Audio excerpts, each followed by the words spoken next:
అభివృద్ధికి అగ్రగామిగా నిలబోయే విధంగా కృషి చేస్తున్న మన ముఖ్యమంత్రి వర్యులు నిజాయితీకి నిలువెత్తు రూపం, నిబద్ధతకు 6 అడుగుల సంతకం, 4 దశాబ్దాల రాజకీయ చాణుక్యం, ఎల్లలెరగని అభిమాన గణం, ఉత్తరాది తారలైన దక్షిణాది నేతలైన ఎవరైనా ఆయన దార్శనికానికి ఫిదా అవ్వాల్సిందే. అట్లాంటి నాయకుడు మనకు నాయకుడుగా ఉండడం మనం చేసుకున్న అదృష్టంగా మీ అందరికీ తెలియజేస్తూ పూజ్యులు నారా చంద్రబాబు నాయుడు గారిని మనల్ని ఉద్దేశించి మాట్లాడాల్సిందిగా విజ్ఞప్తి చేస్తా ఉన్నాం.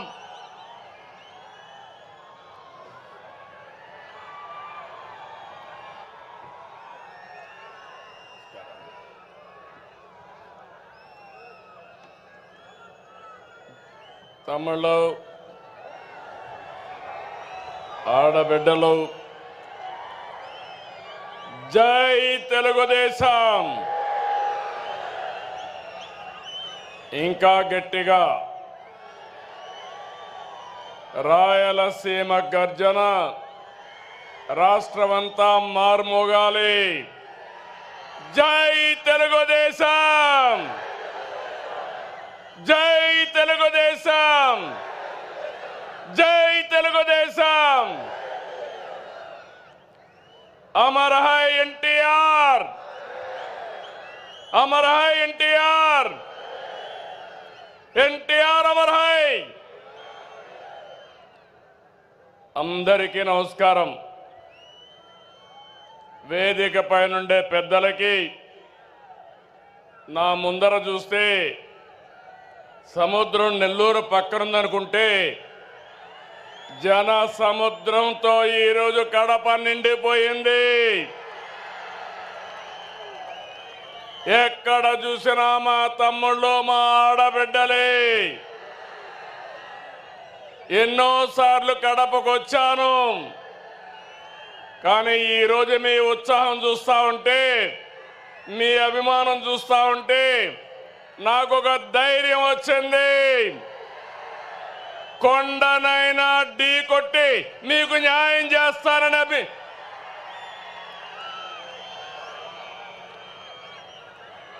చాలా మీటింగులు పెట్టాం, మహానాడులు. ఈరోజు మహానాడు కడపలో చూస్తున్నా. అందరూ అనుకున్నారు కడపలో మహానాడా అని. నాకు నమ్మకం ఉంది. కడప తెలుగుదేశం పార్టీ అడ్డా, అది నిరూపించడానికే ఇక్కడ పెట్టాం. అవునా కాదా తమ్ముళ్ళు మిమ్మల్ని అడుగుతున్నా? అవును అంటే గట్టిగా చెప్పండి, చప్పట్లు కొట్టండి, హర్షాన్ని తెలియజేయండి. 2 చేతులు పైకెత్తి ఆమోదాన్ని తెలియజేయమని కోరుతున్నా. ఒక్కోసారి జీవితాల్లో కొన్ని సంఘటనలు జరుగుతాయి. ఈరోజు కడప సంఘటన చూసిన తర్వాత మీరందరూ కూడా మంచి చేస్తే శాశ్వతంగా అండగా ఉంటామని మరొక్కసారి నిరూపించారు. 2 రోజుల మహానాడు జాతర. నేను చాలా మహానాడులు చూశాను. కార్యకర్తలు కూడా ఒక రకంగా వచ్చేవారు, కానీ ఈసారి మాత్రం ప్రతి క్షణం అనుక్షణం చాలా శ్రద్ధగా కూర్చున్నారు. బ్రహ్మాండంగా జయప్రదం చేశారు. ఈరోజు ఉదయం నేను చూస్తున్నా, అన్ని దారులు కడప వైపే. కడప దిగ్బంధం అయిపోయింది. ఈ గ్రౌండ్ చూస్తే తెల్లవారితోనే ఫుల్ అయిపోయింది.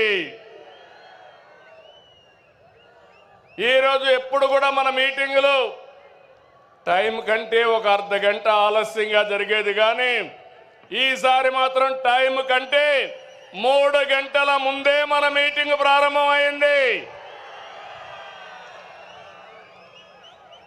ఏం తమ్ముళ్ళు, మీ రుణం తీర్చుకోవాలి.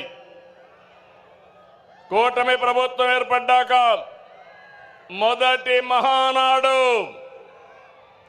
దేవుని కడపలో జరిగింది. రెస్పాన్స్ అదిరింది, సూపర్ హిట్ అయింది. ఇక్కడ ఒక విషయం మీకు చెప్పాలి. గత ఏడాది 2వ తేదీ ప్రజాగళం ఎన్నికల సభలో కడపకొచ్చాను. ఆ రోజు ఒక మాట చెప్పాను, కడప రాజకీయం మారుతోంది, కడప గడపలో మార్పు స్పష్టంగా కనిపిస్తుందని ఆ రోజు చెప్పాను. అది మీరు చూస్తే అహంకారంతో విర్రవీగే వారికి ఎన్నికల్లో కడప జిల్లా ప్రజలు అద్భుత చైతన్యంతో తీర్పు చెప్పారు. ఈ ఎన్నికల్లో ఒక కడపే కాదు, రాష్ట్రం ప్రతి ప్రాంతం అద్భుతమైన విజయాన్ని సాధించాం. ఉమ్మడి కడపలో 10కి 7 గెలిచాం. తమ్ముళ్ళు ఇప్పుడు నుంచి కష్టపడితే 2029లో 10కి 10 సిద్ధమా అని అడుగుతున్నా, మిమ్మల్ని సిద్ధమా తమ్ముళ్ళు అని అడుగుతున్నా, ఆడబిడ్డలు సిద్ధమా అని అడుగుతున్నా.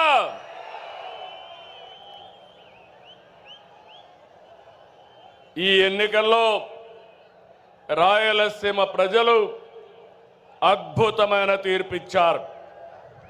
52 సీట్లకి 45 సీట్లు కూటమిని గెలిపించారు. ఇందులో టీడీపీ 40 దాకా గెలిపించారు. వైసీపీకి రాయలసీమలో 7 సీట్లు వస్తే తెలుగుదేశం కూటమికి ఒక్క ఉమ్మడి కడప జిల్లాలో 7 సీట్లు గెలిపించారు. ప్రజా తీర్పు మళ్ళీ మనకు ఒక బాధ్యత గుర్తు చేసింది. కానీ ఈ తీర్పును మనం అర్థం చేసుకున్నాం. ఓడిపోయిన పార్టీ ఇప్పటికీ అర్థం చేసుకోలేదు, అర్థం చేసుకోదు కూడా. అధికారం కోసం పుట్టిన పార్టీ కాదు తెలుగుదేశం పార్టీ. ప్రజల జీవితాల్లో మార్చడానికి, మార్పు తేవడానికి పుట్టిన పార్టీ తెలుగుదేశం పార్టీ. అవునా కాదా అని మిమ్మల్ని అడుగుతున్నా. అవునంటే గట్టిగా చెప్పండి, చప్పట్లు కొట్టి. నా సుదీర్ఘమైన రాజకీయ జీవితంలో నేను చూశాను, ఎప్పుడు కూడా ప్రజలంతా కూడా అభివృద్ధిని, సంక్షేమాన్ని కోరుకుంటారు. ఇంకో పక్క పార్టీ ఎలా ఉండాలో, పాలన ఎలా ఉండాలో చెప్పడంలో తెలుగుదేశం పార్టీ ప్రస్థానం ఒక కేస్ స్టడీ.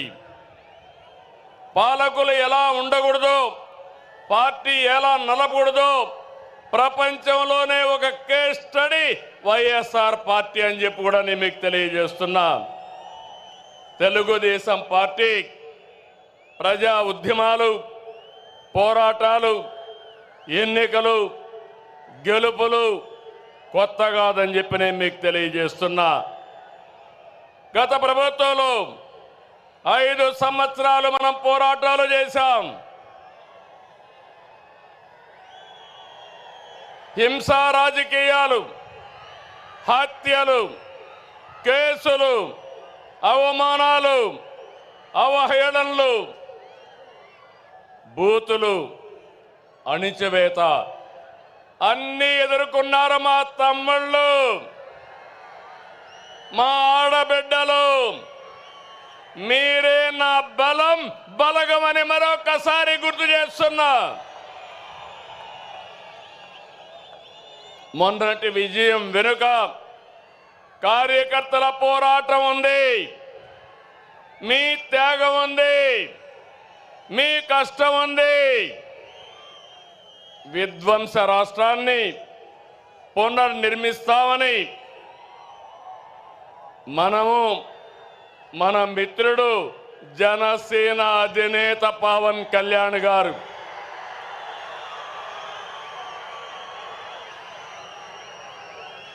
అదే మరిగా నరేంద్ర మోడీ గారి నాయకత్వంలో ఉన్న బీజేపీ ముగ్గురు కలిసాం, కూటమి ఏర్పాటు చేశాం. తమ్ముళ్ళు, అది చేస్తే దాని ప్రభావం అంతా ఇంత కాదని మరొకసారి విజ్ఞప్తి చేస్తున్నా. 94